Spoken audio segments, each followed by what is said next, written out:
За сайн байцгаана уу? Энэ жил бол боловсролын үнэлгээний төвөөс өмнөх жилийн хамгийн бага оноо авсан асуулт даалгаврын талаар та бүхэнд одоо сургалт явуулъя. Энэ асуулт даалгаврын дээр ямар мэдлэг чадвар хэрэгтэй байсан бэ гэдгийг нь тайлбарлаж өгөхөөр энэ удаагийн зөвлөгөөг эхлүүлж байна. За бид нар бол зөвлөгөөг эхлүүлэхээс өмнө багш нь та нарт Монгол Улсын их сургуулийн газар зүйн тэнхимд ямар хөтөлбөрөөр элсэх боломжтой вэ гэдэг талаар ганцхан өгүүлбэр хэлье. За тэгэхээр манай одоо тэнхимд бол газар зүйн багш, байгаль орчныг зайнаас тандан судлал, хот ба бүс нутаг төлөвлөлт, газрын менежмент, аялал журшил сүүлдээ одоо хөрс гэдэг ийм хөтөлбөрөөр оюутан элсүүлж байгаа. Энэ чиглэлээр бол мэрэгчлэн бэлтгэж байгаа. За одоо ингээд хэдүүлээ асуулт даалгавар руугаа орцгоё. Ер нь элсэлтийн шалгалтыг өгөхийн тулд та нарт юу хэрэгтэй вэ гэж. Тэгэхээр нэгдүгürt нь хүүхдүүдээ асуултаа маш сайн унш. Яг юуг шалгах гээд байгаа юм бэ? Асуултны утга нь юунд хандсан бэ нүү? Надаас ямар мэдлэг, ямар чадвар, юу шалгах гэж байгаа вэ гэдэг л их анхаарлаа хандуулах хэрэгтэй байдаг бай. За дараа нь болохоор хариултаа сайн унш. Тэр асуултыг тавьчаад дараад нь хариулт байгаа шүү дээ. Хариултаа маш сайн уншина. За энэ хариулт нь одоо юу илэрхийлж гэнэ үү? Энээс яг аль нь зөв үү? Яагаад зөв бэ гэдгийг бодож иж, тунгааж иж тэгээд цагаа сайн тооцоолоод хариултаа бүгэлж явах юм бол элсэлтийн шалгалтанд амжилттай дүн үзүүлэх ийм бэлтгэл хангагдана. За энэ бол та нартай хэлж байгаа ерөнхий зөвлөгөө юм байна. За энэ бүтээс ирсэн одоо газар зүйн асуулт даалгавар гэсэн юм дотор биднэрт юу байна вэ гэхэлэр чулуу мандлын нэг асуулт байна. Энэ болохоор чулуу мандлын бүтэц шин чанартай холбоо бүхий асуулт байна. Энэ дээр бол нийт одоо шалгалт өгсөн хүмүүс нь гүйцэтгэл нь 21% гэж байгаа байхгүй юу? За дараа нь шин мандал гэж байна. Шин мандал биосферийн тухай, тэрэндээ бол биомандлын бүрэлдэхүүн хил хязгаарын тухай асуулт орсон байна. Энэ дээр бол гүйцэтгэл нь 25% гэж байна. За мөн одоо байгаль нийгмийн харилцаа хамгаалалт бүс нутаг буюу газар зүйн бүрхөвчийн талаарх асуулт байна. Энэ дээр бол гүйцэтгэл нь 16 гэж байна. За энэ дотроос би энэ элсэлтийн шалгалтын асуулт даалгавар дотроосоо ерөөсөө тэг 9 дугаар асуулт, 12 дугаар асуулт, 18 дугаар асуултыг сонгож аваад энэ дээр яагаад энэ хүүхдүүд алдчихваа гэдэг дээр анализ хийж та бүхэнтэйгээ санд бодлоо хуваалцаж зөвлөгөө өгөх гэж ингэж бэлдэж ирсэн. За тэгэхээр дараагийнхаа одоо хэдүүлээ асуултандаа оръё. За нэгдүгürt нь бол юу вэ гэхлээр чулуулгийн үе давхарга тектоник хөдөлгөөний улмаас цуурч зөрдөг. За яг энэ нь юу гэсэн үг вэ гэхлээр одоо нэг асуултаа сайн уншаарай гэсэн шүү дээ хүүхдүүдээ. Тэгэхээр юу гэж ойлгох вэ гэхлээр чулуулгийн үе давхарга тектоник хөдөлгөөний улмаас цуураад зөрдөг юм байна. Энэ бол та нарын хичээл дээр авсан мэдлэг юм байна. За асуулт нь юу юм бэ гэхлээр дээш өргөгцсөн одоо нэг цуурцсан байгаа юмны дээш өргөгцсөн хэсгийг нь юу гэдэг вэ гэдэг л асуулт байгаа байхгүй юу? Тэгэхээр бид нар эхлээд тектоник хөдөлгөөн гэж яадаг юм бэ нүү? Түүнийхээ бид нар цуурцсан байгаагийн дээшээ өргөсөн хэсгийг юу гэдэг юм бэ? Энэ бол мэдлэг шалгах асуулт байсан. За тэгээ хариултан дээр бол синклинал, грабиан, антиклинал, гост, тал газар гэсэн юм хариултуудаас бид нар сонгох ёстой байна.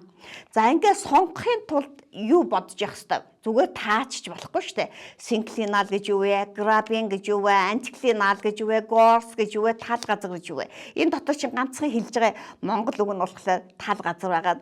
Тэгэхээр бид нар чинь энэ пиц газар зүйн асуулт юм байна. Энэ асуултын дотроо бол тэр нэр томьёо нь бол гадаад нэртэй байдгийм байна гэдгийг ойлгоод тэр талын нөгөө нэр томьёоны тайлбар гэдэг юмнуудыг уншиж бэлдэх хэрэгтэй гэдэг зөвлөгөө өгмөр байна.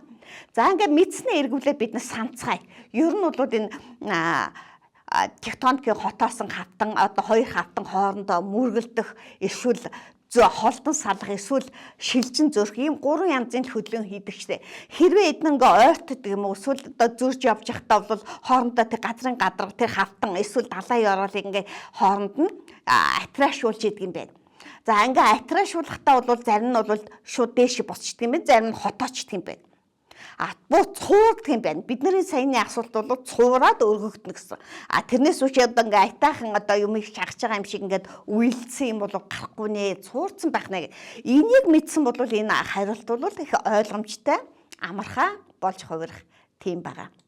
За тэгэхэд бол энэ хоёр зургаас ажиглая. Аль нь цуурсан хөдөлгөөнтэй байна гэдэг энэ хоёр зургаас ажиглаарай. Одоо юу гэж бодож байна вэ? цууралттай гадарга нь альны атрашаад явчих юм бол яах вэ? Ингээ уйлсан ингээ толгоо өгөө явцсан байвал яах вэ? Мэдээч хэрэг цуурцсан юм чинь нөгөө үе давхаргаанууд нь зөрчсөн байх учиртай штэ. За тэгэхээр зөрчсөн юм нь бол дээдлийн зурагтай байгаа учраас миний эхний асуулт нь болохоор энэ дээд зурган дээр ажиглаж агаад хариулах юм байна гэж ингэж бодноо. За тэгээд ингээ харъя. Энийг бол бид нэг Gorst Graben гэж нэрлэдэг байна шүү дээ. Өөрөөр хэлбэл өргөгдөл ий суудалтай доошоо орчихсон хотоосон хэсэг. Ингээд цуурцсан байгаа зураг нь бол байж гин. Одоо энэ тэгээд энэ цуурцсан зургнууд нь бодит амьдрал дээр байна уу гэхлээр байж байгаа. За тэгэхээр миний одоо баруун тал буюу хамгийн доод үзүүрт нь хийж байгаа юм бол Иранд авсан зураг байх нь, нөгөөх нь бол Америк нэгдсэн улсад авсан зураг байх нь шүү дээ. Ингээд зөрчсөн байх нь шүү дээ. За ингээд өргөгдсөн хэсэг нь Gorst гэдэг юм байна. Хотоосон хэсэг нь болохоор Graben гэдэг юм байна гэдэг мэдлэгээ ашиглах юм бол бидний асуулт чи юу вэ гэхлээр өргөгдсөн нь юу вэ гэдэг асуулт байгаа байхгүй юу? Тэгэхээр хариултын зөв хувилбар юу байх нь вэ? Gorst тахна. Антиклинал, синклинал гэвэл арай өөр асуулт болно. Энэ атраагаа тэр атраа нэгээс салахгүйгээр уйлзээд явчихсан байх юм бол атраашилт гэж нэрлэнэ. Гүдгэр атраашилт, хотоосон атраашилт бол явж авал бид нар энийг антиклинал, синклинал гэсэн ойлголтод бол авч үздэг байх нэ. За энийг бол газрын зураг дээр янз бүрээр одоо үзүүлдэг. Жишээлх юм бол атраа нь чулуулгын зузаан давхар тасралтгүй хотгор гүдгэр хэлбэрт орсныг хэлнэ.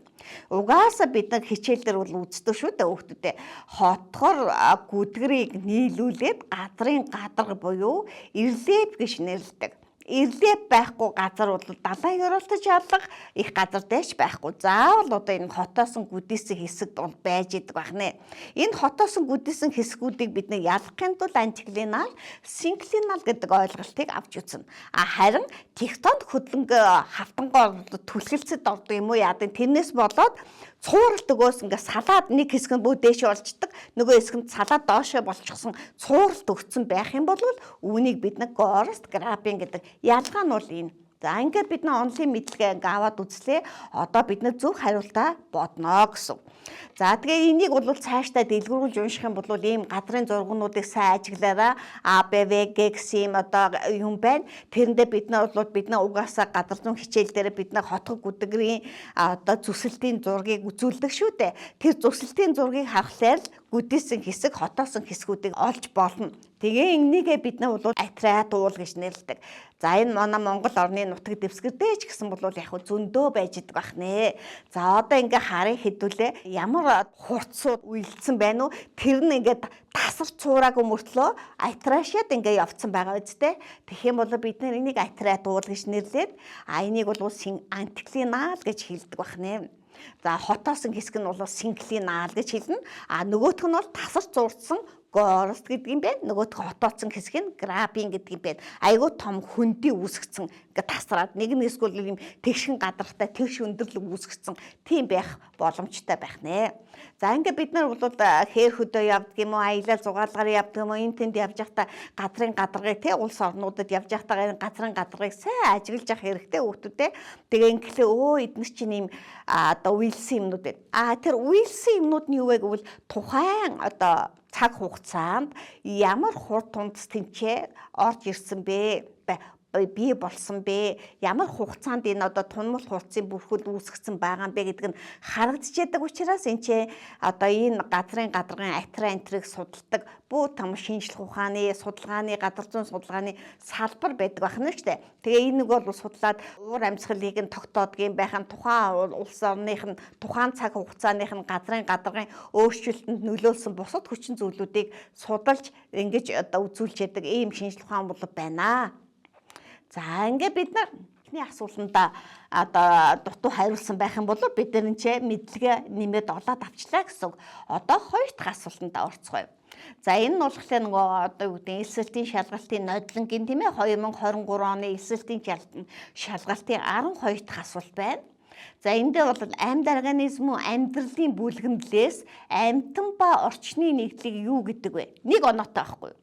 Тэгээ ингээд нэг оноотой энэ асуулт нь болохоор мэдлэг шалгах гэж байгаа байхгүй да. Тэгэхээр амьд организмын амьдралын бүлгэмдлээс амьтан ба орчны нийлийг юу гэж нэрлэдэг вэ гэж шууд асуусан. Энд чинь өмнөх мэдлэгийг сэргээр санаж байгаа юм бол байхгүй. Гэхдээ бид нар энэ дотроос юу олж авах вэ гэхлээр хоёр юм одоо мэдлэг нийлүүлж байгаад хариулах хэрэгтэй. Нэгдүгээрт нь бол амьд организмын амьдралын бүлгэмдэл гэж юм байна. Нөгөөтгтээ амьдралын бүлгэмдлэлтэй орчин гэж нэг юм байна. Энэ хоёрыг нийлүүлээд тэр одоо юу амьдралын орчин юу гэж нэрлэдэг вэ? За жишээлх юм бол одоо юу гэдэг туулаач гэдэг юм уу те бид нарын мэдхээр баавгаач гэдэг юм уу тэр одоо амьтан байлаа гэж бодоход тэр ямар орчинд амьдарч юм бэ? Юу идэж уудаг юм бэ? За мэдээж цагаан багваг аваачаад экваторт аваачаад амьдрах нь ойлгомжтой шүү дээ. Тэгэхээр энэ одоо мэдлэгээ эргээд сэргээ санчаад энэ хариултуудаа харна. Би танарт түрүүн бас хариултуудаа сайн ажиглаж байгаарэ гэж хэлсэн. Биотоп, биоциноз, фитоциноз, зооциноз, микробиоциноз гэсэн ийм хариултуудаас дийг нь сонгох нэ. Тэгэхээр яагаад энийг бид нар бага оноо авцсан бэ гэд багш нь ингээ бодоод үзэхлээр энэ бол яах вэ гэхлээр гадаад нэр томьёотой хэсгүүдийг орхидуулаад уншаад байна. Тэр тусмаа энэ яг юу гэсэн үг юм бэ? Энийг монголоор нь бид нар юу гэж ойлгож болох вэ? Яг шинжлэх ухааны нэр томьёогоор нь яаж одоо ойлгох вэ гэдгийг бид нар сайн бас бодох хэрэгтэй болдог. За ингээд бид нар одоо энэ ойлголтуудаа мэдсэний дараа асуулттайгаа дахиж уялдуулаад зөв хариултыг сонгоно. За мэдээж хэрэг одоо энийг цаг хугацаагаар тооцоолоод маш хурдан сонгоно. Мэддэг байсан бол мэддэг нь шууд хариулна шүү дээ. За одоо ингээд дараад энэ хариултуудаа мэдснээ эргэж санацгаая гэдэг. Ингээд багш нь мэдснээ эргэж санацгаая гэдэг юм. Биотоп гэж юу вэ гэж. Энэ бол амьдрах орчин. За сайн ажиллаараа хүүхдүүдээ цаг уур, газрын гадарга болон бусад биологийн хүчин зүйлийн нэг янзын нөхцөлтэй хуурай газар эсвэл усан сангийн хэсгийг бид нар биотоп гэж нэрлэдэг. За тэр нь болохоор юу вэ гэвэл загас бол ерөөсөө усан орчинд амьдрна. За магадгүй одоо юу гэдэг баавга цагаан баавга бол хойтол те цас мөстэй газар амьдрна. Да тэгээд энэ амьдрах орчныг нь бол биотоп гэд нэрлээд байдаг байна шүү дээ. Тэгэхээр энэ бол цагуур, газрын гадарга болон бусад биологийн хүчин зүйлүүдийн нэг юмтай.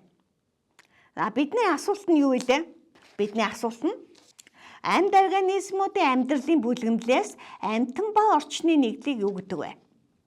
Амьтан байна, орчны нэгдэл. За хоёрт хариулт авъя. Биоциноз гэж юу вэ гэж. Биоциноз гэдэг нь болохоор тодорхой нэг амьдрах орчныг эзлэн оршиж байгаа ургамал амьтан бичил биетний янз бүрийн зүйлийн популяцийн нэгдлийг хамарсан биологийн систем бүлгэмдэл. За ингээд ойлгохлоо бид юу гэсэн үг вэ гэхээр амьтан ургамлын бичил биетэн өөр хэлбэр биосферт байгаа бүхэл юмнуудын одоо тодорхой нэгэн амьдрах орчныг эзэлж байгаа юм хэлнэ гэдэг ингээд байж байгаа байхгүй юу? За тэгэхээр бидний асуулт нь болохоор амьд организмуудын амьдралын бүлгэмдлээс гэсэн тийм ээ. За энэ дотор чинь ургамал амьтан бичил биетэн гэсэн юм ороод ирчих чинь. За англиар бид зөв хариултан дээр биоцинозыг сонгох нь зөв үү буруу юу бодоод байж байгаараа хүүхдүүдээ. За дараад нь фитоциноз гэсэн үг орж ирсэн байна. Фитоциноз гэдэг нь болохоор экосистемд ургамал тодорхой бүлгэмдэл орон зайн бүтэц үүсгээд оршиж байгааг хэлнэ. За магадгүй одоо юу гэдэг голын эрэг дээр ургаж яадаг одоо жам мэддэг цэцэгч гэдэг юм уу те эсвэл нойрны намуугаа бидний гой цэцэгнүүд мэдэн штэ. За энэ цэцгүүд чинь уулын орой дээр ургах болов. Уулын орой хад асахтай газар ягаад хаг хөвд ургаад идэв бэ? Тэдний голын эрэг дээр ургах болов. За тэгэхээр юу гэхлээр нөгөө тодорхой тэр орчин дотроо ямар ургамал нь зохицож ургаж байгаа юм бэ гэдгийг бид нар мэдэх тэр ойлголтыг фитоциноз гэж нэрлэдэг байна шүү дээ. За дараад нь зооциноз нь болохоор мэдээж хэрэг тэр экосистемд амьтан нь болохоор бүлгэмдэл нэг тодорхой газар нутагт амьдарч байгааг хэлнэ. За мазаалаа ягаад одоо богд уулан дээр амьдарч болохгүй байгаа вүлээ гэд бодчихлоо. Мазаалаа чинь болоо ерөөсөө ургамлын үндэс тэгээд точлоо. Одоо юу гэдэг хармаг тэрний жимсийг иждээдэг учраас За тэгээд манай Монгол орон дотроо бол тэр одоо дархан цаастай газарт нь байрлаж идэг. Тэр их цөөхөн тооны мазаалаа байж идэг учраас бид нар энэ мазаалаагаа хайрлаж хамгаалах ёстой. Зөвхөн тэнд оршоод байдаг нэг шалтгаан байна. Тэр нь болохоор амьдралын орчин идэвч хичээлийн тархалт юм гэдэг ойлгох ёстой. За энийг бид нар мэдснээрээ зоосинозын ойлголтоо эргээд сэргэн санчиж байгаа гэсэн үг. За микробиоценоз гэдэг нь болохоор мэдээж цагуур газрын гадарга болон бусад одоо хүчин зүйлүүдтэй холбоотой жижигхэн амьтдууд яаж амьдардаг юм бэ гэсэн үг байхгүй юу да.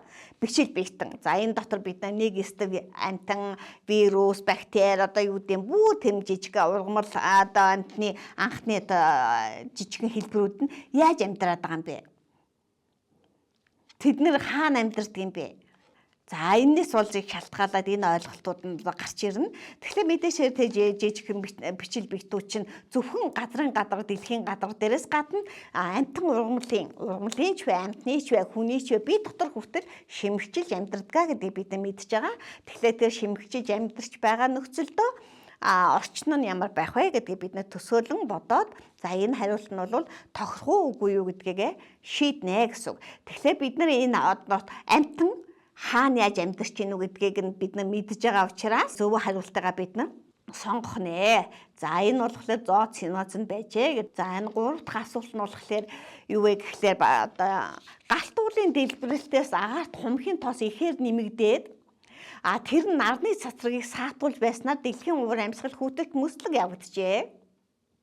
Энэ юу вэ гэхлээр эхний нэг өгүүлбэрийг уншиж байгаа. Энд чинь тодорхой хэмжээний минут зарна шүү дээ. Цаг хугацаа зарна. Галт уулын дэлбэрэлтээс агаар хумхийн тоос ихээр нэмэгдээд тэр нарны цацрагыг саатуулж байснаар дэлхийн уур амьсгал хүүтэрч мөслөг явагджээ. Үнэн үү? Үнэ. Тэгэхээр бид нар ингээ гадар зүүн хичээлдэр нэрээ галтуул тэр маш их одоо тоос тортог гарчаад энэ дэлхийн уур амьсгалыг хүүтэрчээ. Дэлхий чинь бол тэгээд тэр магадгүй тэр динозаврыг одоо устгасан гэж хүртэл одоо зарим судлаачид үздэг. Тэгэхээр энэ одоо үнэн үү гэдэг ингээ бас судлаа та нар дэлгэрүүлээд уншиж болно шүү хүүхдүүд. Асуулт нь одоо асуултандаа оръё. Энэ нь болохоор гадар зүүн бүрхөвчийн ямар шин чанарыг илэрхийлж байна вэ гэсэн үг. Гадар зүүн бүрхөвчийн ямар шин чанарыг илэрхийлж байна вэ? Сайн бодоорой. Гадар зүүн бүрхөвчийн ямар шин чанарыг илэрхийлж байна вэ? Хариулт нь бүс бүслүүрлэг шинж, өөрийгөө зохицуулах шинж, мөчлөг ба хэмнэлтийн шинж, тасралтгүй нэгдмэлд байх шинж, мөн эргэлтэнд байх шинж. За ингээд дэлхий өөртөө ингээд янз бүрийн шин чанарыг ингээд өөртөө агуулж идэг байхгүй юу? Мэдээж бүс бүслүүрлэг шинж гэхлээр бид нар юу бодох вэ гэхлээр мэдээд ягаад ингээд экваторын бүс, халуун орны бүс, мөн хүйтний бүс гэх мэт ингээд уур амьсгалын болон байгалийн бүсүүд үүсдэг юм бэ. Тэнд бол нарны цацрагийн тусгалаас хамаарч, далаа тэнгистэй ойр байж байгаагаас хамаарч өвөрмөц онцлогтой бүсүүд үүсээд байна да. Тэгэхээр дэлхий бол угаасаа бүс бүслүүрлэг шинжтэй байна. За жишээлбэл экватор орчимдоо бол мөнхийн халуун тундас ихтэй. Тэгээ жилийн дундаж температур нь болохоор 25-аас 30 хэм байж идэг штэ. Тэгэхээр энд бол мөнх цас гэж хизээш ойлголт байхгүй. Тэгэхээр энэ бол тэр бүсийнхээ шин чанарыг илэрхийлээд байгаа хэрэг байхгүй да. Тэгээ энэ болохоор уур амьсгалын хувьд нэг үз чинь байгалийн бүсийг нь ярихдаа бол харин урмлаар нэрлэлцдэг эвчлэн. За Монголд болохоор нөгөө аг таана тэгэхээр алаг өвс тэгэхээр гэдэг ингээ хээрийн бүсийг хүртэл урмлаар нэрлээд тэр нь бол бас тэр бүс бүслүүлэг шинжийг илэрхийлсэн байна. Экваторын мөнх ногоон чиглэг ойн бүс ингээд байж ах жишээтэй байхгүй юу? Харин мөнх цас мөсний орн бол туйлдэл байна. Энэ нэг л бүс бүслүүлэг шинжийн бүр яг одоо ойлгомжтой байдал юм аа. За дэлхий бол өөрийгөө зохицуулж яадаг. Үнэхээр тэгдэг. Тийм жишээлх юм бол одоо амьтан ургамлынхаа сэгд, зэмэнтри чинь бол өөр амьтнаа нийжээд идэж хилээлийн гурвалжин хэлхээнүүд үүсдэг. Энтэйгээ бид нар бол биолог болон физик гадар зүүн хичээлүүдээр үздэг. Тэр болгонуудаа бол бид нар ойлгоод энийгээ сайн санах хэрэгтэй байхгүй да. Тэгэхээр ер нь юу вэ гэхлээр зөвхөн гадар зүүн хичээлийн энэ асуулт даалгаврыг хариулахдаа чи бусад бүх хичээлийнхээ мэдлэг чадварыг яг энэ дээр нь аваачаад хариулах хэрэгтэй гэж бас бодож байна. бодож байна. За мөчлөг ба хэмнэлтийн шинж энэ бол бас дэлхийд л байна. За энэ бол юу юм гэхлээр жил болгон хавар болдог. Одоо бол зуны улирал эхэлчлээ. Зөвхөн яагаад ингээд 3 сар хавар 3 сараа өвлж гэдэг юм намарч гэдэг юм ингээд ээлжлээд байгаа юм бэ? Яагаад ингээд нарыг тойроод дэлхийд тэнхлэгээ эрэхтэй өдрөшвөн гэдэг нэг хэмнэлд ороод байгаа юм бэ? Энийг бол бид нар мэдэж байгаа шүү дээ. Тэгэхээр энэ бол уусаа мөчлөгт хэмнэлт шинжүүдийг нь хариулсан агуулсан тийм одоо ойлголт юм аа. За тасралтгүй нэгдмэл байна. Угаасаа манай энэ дэлхийн дотоод цөмөөс ахсуулаад агаар мандлын дээд үе хүртэл энэ дэлхийн бүхэл мандлууд нь хоорондоо хэмнэлтэй нэгдмэл байна. Жишээлбэл газрын гадраг галтуул дэлбэрлээ тэндээс хий гарч ирэх үү, ус гарч ирэх үү, чулуулгын эргэлтэнд орох уу, агаар мандал эргэлдэх үү, усын эргэлдэх үү, бүгдөө нэг нөгөөдөө ингээд дамжаад явж байдаг учраас энэ тасралтгүй шинж буюу эргэлтэнд байх шинжүүдийг илэрхийлээд байгаа үгнүүд байхгүй да. Тэгэхээр биднэрт бол зөвхөн тэр одоо агаар ус энэ төр гэж эргэлтэнд байхаас гадна хими элементүүд хүртэл эргэлдсэн байж идэг байхгүй юу? Натрийн эргэлтэнд байх шинж, кали, эдгээр чи яадаг гэхлээр ямар усаар дамждгоо, чулуулгаар дамждаг юм уу, юугаар дамждаг ингээд эргэлдээд ингээд манай дэлхийн үндсэн хими элементүүдийг бүрдүүлж яадаг байх нэ. За тэгээд манай дэлхийч бол үндсэндээ одоо яг нээгдсэн зөндөө олон элементүүд байна те бид нар хими үйлдэх системийг санаарай. Тэрнээс гадна яг одоо дэлхий гэдэг те энийг бүрдүүлж байгаа үндсэн 11 элементүүдийг сэргээ санаад уншчих юм бол бид нар ерөнхийдөө тэр эргэлтэнд байх шинжүүдийг бид нар ойлгоход энэ мэдлэг чинь тустай байх нэ.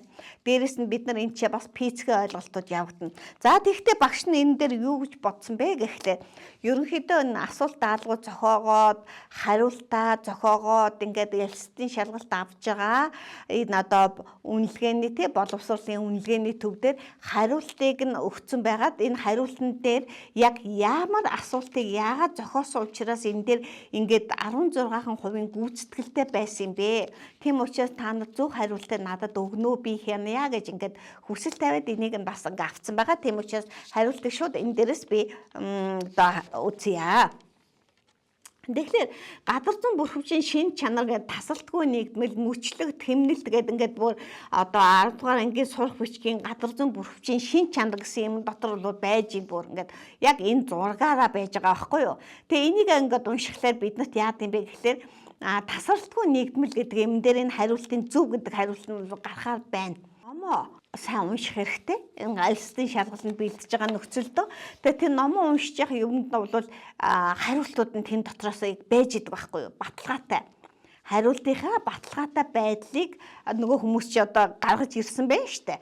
Тэгэхээр эндээ юу вэ гэхлээр нөгөө гадар зүүн бүрхөвчийн бүрэлдэхүүн хэсгүүд нь хоорондоо нэг толботой учраас аль нэг хэсгийн өөрчлөлтөнд бусад хэсгийн өөрчлөлтөнд одоо нөлөөлнө. Сая би хэллээ штэ. Галтуулын дэлбэрэлтээс агаарт хумхийн тоос ихээр нэмэгдээд тэрний нарны цацрагыг саатуулж байсан. Үүнээс болж дэлхийн өвөр амьсгал хүүтэж мөслөг болсон гэдэг бүр байж гин. Тэрэндээ зориулагдсан асуулт байж байгаа байхгүй юу? Тийм учраас ингээд сурах бичгээр нь байж байгаа өгүүлбэрт нэмээд асуулт тавьчихлаа бид нэг унтсан байна гэхлээр юу гэж бодож ийн нөхлөөр сурах бичгээ муу уншсан байна, дутуу уншсан байна, анхааралгүй уншсан байна, бодож уншаагүй юм байна гэдэг ийм шалтгаануудыг олж харж болохоор байгаа юм. Тийм учраас хүүхдүүдэд та нар яах ёстой вэ гэвэл энийг бол нэлээд сайн бодоод унших ёстой. Одоо дараа нь магадгүй өөрийгөө зохицуулах мөчлөг баа хэмнэлт юм уу бүс бүслүүрлэг шинжич гэдэг юм уу энэ асуултууд нь байвал бид нар яах юм бэ? Тийм учраас та нар дараа нь одоо бэлтэж явахдаа нөгөө үлдсэн хэсгүүдийг нь сайн уншаарай гэсэн үгтэй. Ингээд би энэ 3 асуултыг ингээ харуулхад яагаад одоо асуулт даалгаврыг зохиосон тоо хэмжээнүүдийг харахад энэ гадар зүүн бүрхөвч буюу биосферийн асуулт даалгавар их цөөхөн орсон байна л да. Тэгээд тийм учраас одоо бас дараагийнхаа зөвлөгөө болохоор биосферийн шин чанар гэдэг юм дээр өгөө. Ингээд өнөөдөр би нөгөө асуулт даалгаврын 3 одоо хүндэвтэр буюу хариулж чаддаг асуулт даалгаврын тайлбарыг бэлтгэхээс гадна биосферийн гэдэг асуултан дээр өгөө. За манай гадар зүүн бүрхөвч гэдэг манай энэ дэлхий л гэсэн үг шүү дээ хүүхдүүдээ. За чулуу мандал агаар мандал, усан мандал, шив мандал буюу амьд мандал гэдэг энэ хэдэн мандлуудынхаа талаар бид нар ойлгодгоо. Энийг л ерөнхийдөө бид 10 дугаар ангидаа үзээ судалждаг шүү дээ. Тэгэхээр энэ мандлууд чи хоорондоо уялдаа хамааралтай байна. Тэгжиж манай энэ дэлхийд байж байгаа бүх юмнуудыг одоо хооронд нь үйц одоо ойлгоно. Гэхдээ энэ мандлууд бүгдөөрөө нийлээд энэ газар зүүн бүрхөвч гэдгийг үүсгэсэн байдаг геосфер гэдэг. За тэр геосферийн хамгийн цаад зав нь агаар мандлын цаад уй нь сансрын орон зайтай хилэгдэж байгаа тэр хил заагаар бид нар тодорхойлдог. Тэгвэл бид нар энэ дотор тэр мандлуудыг газар зүүн бүрхөвчийн үүднээс авч үзэх юм бол ерөнхийдөө литосферыг бид нар тэсвэртэй мандал юм байна. Их удаан эргэлтэнд ордог. Тэгээ илэгдэл хорогдол нь бол тодорхой одоо юу гэдэг бидний ялангуяа хүний амьд байж байгаа хугацаанд нэг их одоо үзэгдэж хүний үйл ажиллагаа сайжирсан л да. Гэхдээ хүний түүхийн явцад гэсэн үг шүү. Хүмүүний түүхийн явцад их тод нэг ажиглагдахгүй. Тийм байгаа учраас бид нар энийг их тэсвэртэй мандал юм байна гэж үздэг. За агаар мандал, усан мандал хоёр ч юм болохоор хатуу биеийн шин чанар байр сэлгэх хөдөлгөөнөөс гадна тэд нар чинь яг нөгөө хий молекулууд, усны молекулууд саваа дагдаг байрладаг эсвэл асар хурдтай хөдөлдөг учраас энэ хөдөлгөөнтэй мандлууд юм байна. Эргэлтэнд орохдоо ч хурдан юм байна, өөрчлөгдөхдөө ч хурдан юм байна гэж үздэг. Энэ бол ус агаар. Харин бидний саяны ярьдаг тэр биосфер буюу ургамал амьтан бол идэвхтэй юм. Идэвхтэй мандал юм байна. Энэ дотор бид нар амьтан ургамлын шин чанарт бол ус аач хэрэглэн, агарын эгч хэрэглэн, хөрч чулуугаа аач ашиглан гэ бүх юмнуудыг өөр дээрээ оруулж гаргаж одоо шин чанаруудыг бий болгож яадаг учраас түүнээс шалтгаалцаж оршин тогтнодог учраас энэ бол идэвхтэй мандал юм байна гэж ингэж үздэг байх нэ. Тэгэхээр бид нар энийг одоо унших та. Хэрвээ аль нэг нь байхгүй бол байгалийн дүр төрх нь их өөрчлөгдөнө. Тийм жишээлх юм бол ус байхгүй бол яах вэ? Бүхэл орчин нөхцөл өөр болчих шүү дээ. За магадгүй агаар байхгүй бол амьдрал байхгүй. Гэтэл ямар нэгэн амьтан байхгүй бол яах вэ гэж бодноо. Аль нэгэн амьтан байхгүй болчихё. Тэгвэл бас л тодорхой хэмжээний орчинд байсан амьтнаа алга болчих юм бол тэнд байгаа одоо зүйлийн амьтан ургамлын зүйлийн толгой өөрчлөгдснөөс бас нэг өөр юм болчдөг байхгүй да. Тэгээд энийг хэлж байгаа гэсэн үг. За аль нэг хэсэг нь давмгайлж болдог. Тэгэх юм бол нэгэн төрлийн одоо формацийг үүсгэнэ гэж үзэж байгаа хгүй. Нэгэн төрлийн хэв шинжтэй орчныг үүсгэнэ гэж ойлгоорой. Тэгээ аль нэг хэсэг нь. За хэрвээ чи гэхдээ ургамал амьтан цөөн болвол ямар байгаль бүрэлдэх вэ? Энэ асуулт ээ. Чи гэхдээ ургамал амьтан цөөн байх юм бол яах юм? За одоо бодъё хэдүүлээ. Чи гэхдээ гэлээ. Экваторын чиглэг ойн бусдын дотор ургамал амьтан ихштэй. Тэгвэл одоо энэ биш болчиход байна штэ. Ургамал амьтан цөөн мөртлөө чихтэй. Далайн ёрол юм болов? Тэгтэл далай чинь чиг ихтэй мөртлөө амьтан ургамал бас ихштэй. За одоо ингэ бодно. Тэгэхээр тэгвэл их газар дээр байгаа юмнууд дотроос аль нь болоо гэж бодно. Тал газар юм болов? Чиг ихтэй. Уулын ой мод юм болов? Эсвэл зүгээр уулын ойрын хад асах юм болов? За хад асах байвал чи гихтэй байж чадах уу? За ингэ бодно. Эсвэл намаг юм болов? За ингэ бодхолоор хүүхдүүд одоо яг бодож ирснийхаа дараа нөгөө хариултууд ингээ харахаар мэдэгддэг байхгүй да. Тэгэхээр намаг юм байна штэ. Чи гихтэй ургамал амьтны тоо. Яагаад гэхээр агаар тань намагт ч юм бол бага хэмжээтэй байж байгаа учраас тэнцээ амьтан одоо байх нөхцөл бас бүрэлдэхгүй байна. Тийм учраас амьтан ургамал ихцгөө намаг гэсэн хариултуудаа сонгох ч юм уу ийм байдлаар бол явна гэсэн. За гэтэл саяны энэ мандлууд чинь хоорондоо хаагаараа одоо хязгаарлагддаг хил хязгаартай юм бэ гэдэг асуудлууд гарна. Бид нар жишээлх юм бол Орос, Хятад, Орос, Монгол хоёр хаагаараа хэлэлдэг вэ? Танаа сумын нутаг, манай сумын нутаг хоёр хаагаараа хэлэлдэг вэ? Улаанбаатар одоо юу гэдэг Төв аймаг руугаа ямар хэлдэг вэ? Эсвэл одоо юу гэдэг ингээ мэднэ. Гэтэл бид нар мандал дээр огтын бодож байгаагүй байхгүй мандал дээрээ. Тэгэхээр агаар мандал, чулуун мандал хоёрын зааг нь юу вэ гэж сайн бодоорой. Агаар мандал, чулуун мандал хоёрын зааг нь дэлхийн гадарга байна.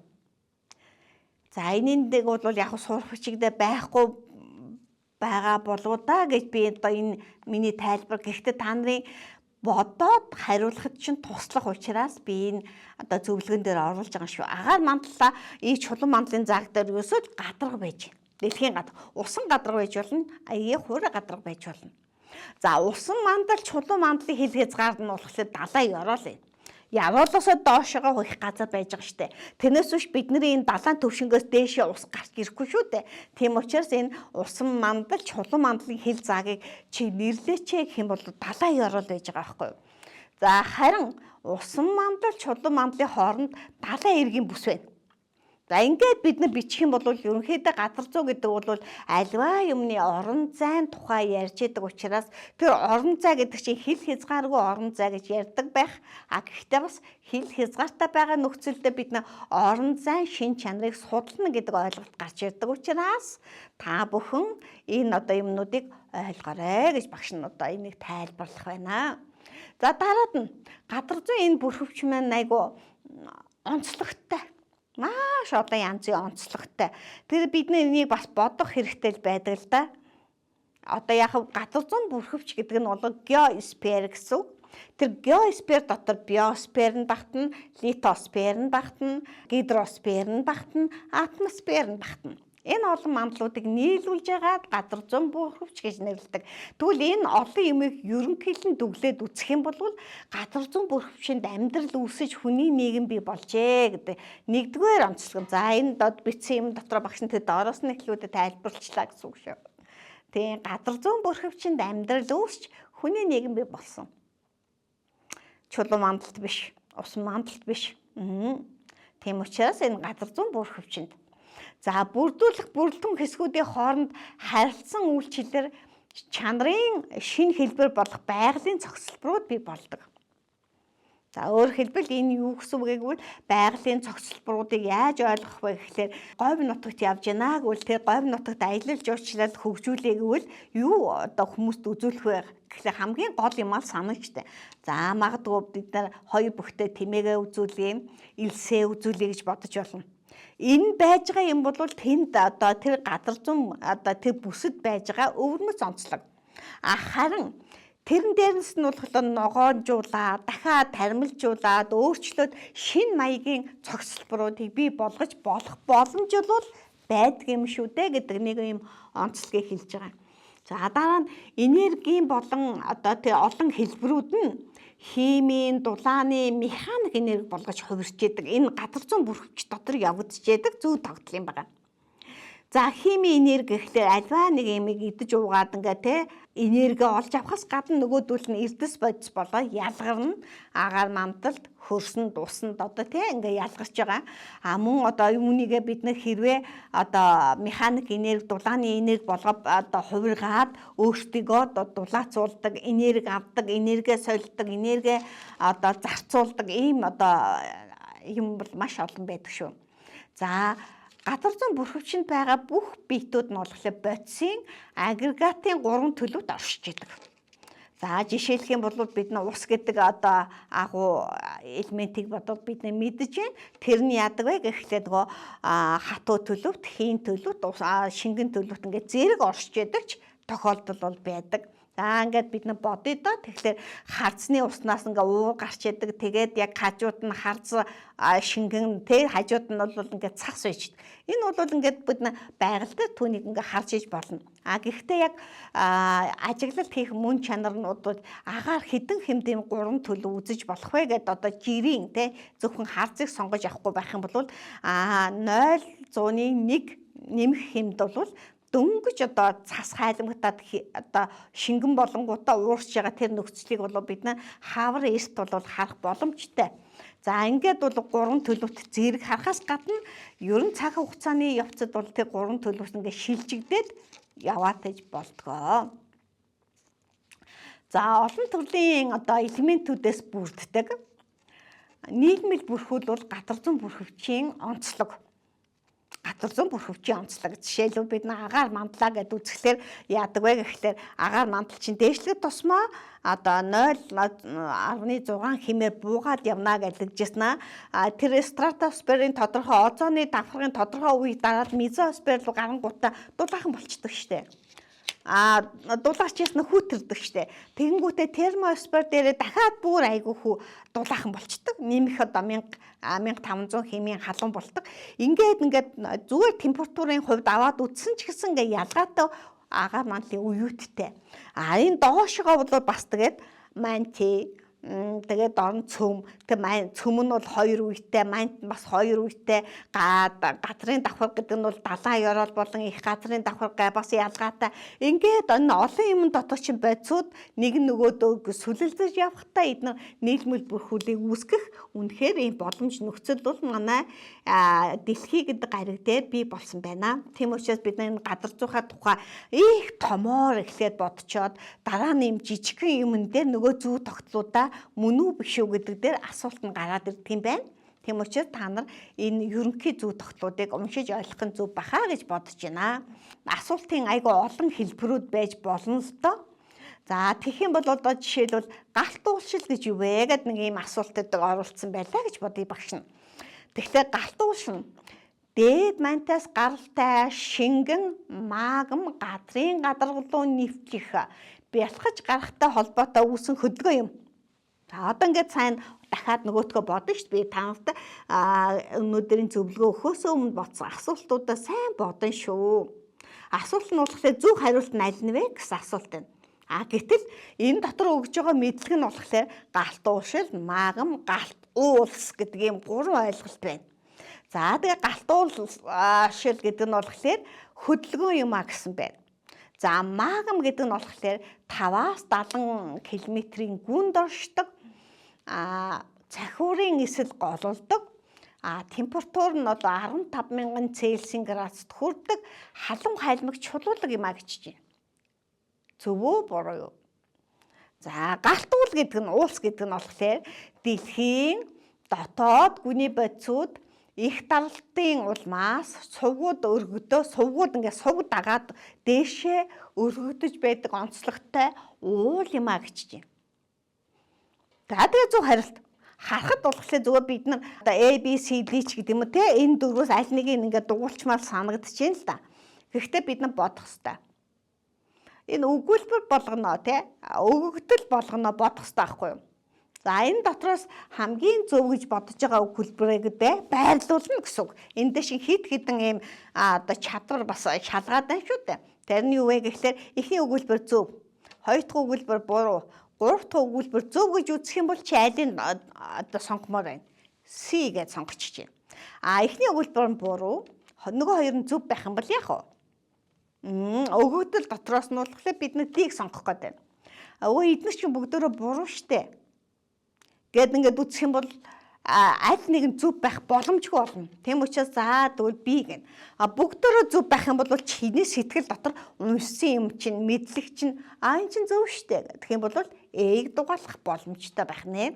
Тэгэхээр бид нэгээ дахиад энийг ингээд сайн харцгаая. Галт уул шил, галт уул шил, галт уулс гэдэг хоёр ойлголт байгааз. Тэгэхээр мэдээж хэрэг нэг нь хөдөлгөөн нөгөөх нь уул ахна штэ. За тэгэхээр энэ хоёр зөв байж тарах гэдэг. Ер нь дэлхий дээр гүдгэр хэлбэр үүсгдэг, уул үүсгдэг 3 зөв тогтлоо. Энэ болохоор юу вэ гэхлээр нөгөө тектоникийн хавтангууд ойртох, холдон салах, шилжин зөрөх. Энэ 3 одоо хөдөлгөөний улмаас уул үүснэ. За дээрэс нь дөрөвдөх нэг шалтгаан байна. Энэ болохоор галт уул. Суг дагуулж өнтөрлөө маган бэлглаа, дахиад маган бэлглаа, дахиад маган бэлглаа ингээ үйлээд ингээ гараад ирдэг. Тийм учраас энэ бол галт уул одоо суг дагаад ингээ магма бэлхуулаад ингээ өндөрсгөөд яваад идэг ийм уулыг бол бид нар галт уул гэж нэрлэжнэ. Уулчил гэх нь болохоор мантаас дээшээ ингээ нэвчэж байна. Зөв шүү дээ. Тэгэхээр энэ дээр бол зөв хариулт нь юу вэ гэхлээр A байх нь. A хариулт нь зөв байх нь. Тэгэхээр бид нар ингээд зөвхөн энэ асуултанд ингээ ярих дээр бол яг одоо би сая минутаа харлаа. Тэгэхээр бид нар бодоод, тайлбарлаад, байрлуулад зөв хариултыг үзэхэд за магадгүй одоо нэг 2-3 минут бол зарах нэ. За энэ юуг хэлээд байна гэхлээр би хэрвээ асуултан дээр 2-3 минут зарах юм бол хариултуудаа бид нар амжих уу гэж бас тооцоолох ийм хэрэгцээ бас байдаг юм шүү. За тэгэхээр ингээд хариултаад бөглөхөөсөө өмнө хүүхдүүд эхлээл багш нь юу гэж хэлсэн? Асуултаа сайн унш. Дараад нь хариултаа сайн унш. Асуултын өмнө нь болохоор нөгөө мэдлэг олгож байгаа нэг жижигхэн бичсэн байдаг. Тэрийг чи зөвшөөрчээвэл ийм юм байна гэд нөгөөтгөөс ургуулад бодоод хариултан дээрээ тулгаж буулгаад тэгээд хариулж болно гэсэн үг. Тэ.